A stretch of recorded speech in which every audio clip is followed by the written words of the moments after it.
বন্ধুরা, কিছুদিন আগেই রহড়ার বিখ্যাত এক ট্রাভেল গ্রুপের সাথে চলে গিয়েছিলাম কলকাতার আশেপাশেরই কিছু বিখ্যাত মন্দিরে। যেমন প্রথম মন্দিরটা এই পরেশনাথ মন্দির। ঢুকতেই সকালবেলায় একটা দারুণ একটা অ্যাম্বিয়েন্স দেখতে পেলাম। সেটা হচ্ছে যে চারিদিকে যখন আমরা মন্দিরে ঢুকছি, ঠান্ডা একটা হাওয়া, তার সাথে পায়রাগুলো কি সুন্দর মানে উড়ছিল চারপাশ দিয়ে, দারুণ লাগছিল। আর মন্দিরের কারুকার্য সৌন্দর্য সে তো মানে কি বলবো, ভাষায় প্রকাশ করা যাচ্ছিল না। এত সুন্দর চারিদিকটা সাজসজ্জা মন্দিরের, মানে মন্দিরের যে রাস্তাগুলো রয়েছে সেগুলোতে পর্যন্ত কারুকার্য, শিল্পীদের এত সুন্দর মানে কাজ, সেই কাজ মানে দারুণ। আমার ছেলে দেখতেই পাচ্ছ শুয়ে পড়েছে, মানে এত সুন্দর মন্দির পেয়েছে, এত সুন্দর একটা পরিবেশ পেয়েছে, শুয়ে পড়েছে। এরপর আমরা চলে গেলাম কিন্তু বিড়লা মন্দিরে। বিড়লা মন্দিরের নাম তো মোটামুটি সবার জানাই আছে।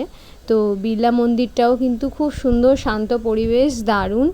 তবে বিড়লা মন্দিরের ভিতরেতে আমরা ছবি তুলতে পারিনি, সেখানে বারণ ছিল। এরপর চলে গেলাম মাইশোর গার্ডেন মন্দিরেতে। সেখানে চারিদিকে বাগানের মধ্যে মানে খুব সুন্দর সুন্দর ফুল ফুটেছে এবং তার মাঝখানেতেই মন্দিরটা খুব সুন্দর। বাগানের মানে এত সুন্দর সুন্দর অনেক রকমের ফুল, সে তো মানে দেখেই মন ভরে গেছে। এরপর মন্দিরে প্রবেশ করলাম, মন্দির দর্শন করলাম। অসাধারণ, খুব সুন্দর। আমি চাইবো আমার বন্ধুরাও যাতে এই মন্দিরগুলো ঘুরে আসুক। এত সুন্দর সুন্দর কলকাতার পাশে আশেপাশে যে এত সুন্দর সুন্দর মন্দির, সত্যি না গেলে জানতেই পারতাম না। খুব সুন্দর সুন্দর চারিদিকে ফুল, আমি তো ফুল দেখেই মানে মুগ্ধ হয়ে গিয়েছিলাম। আর মন্দিরের সৌন্দর্য তো অসাধারণ, শিল্পীদের কাজ অসাধারণ। এরপর চলে গিয়েছিলাম, দেখতেই পাচ্ছ, স্বামীনারায়ণ মন্দির, যেটা জোকাতে অবস্থিত। স্বামীনারায়ণ মন্দিরটা কিন্তু অসাধারণ, অনেক বড়, অনেকটা জায়গা জুড়ে এই মন্দিরটা এতদিনে মানে আশা করছি অনেকেই জেনে গিয়েছে।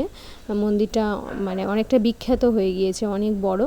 মন্দিরের ভিতরেতে সেই সময় ভিডিও করা বারণ ছিল, তাই মন্দিরের ভিতরটা আমি দেখাতে পারলাম না। এরপর চলে গিয়েছিলাম জগন্নাথ মন্দিরে। জগন্নাথ মন্দিরটাও ছিল খুব সুন্দর। এখানেই আমরা জগন্নাথের ভোগ প্রসাদ খেয়েছিলাম দুপুরবেলায়।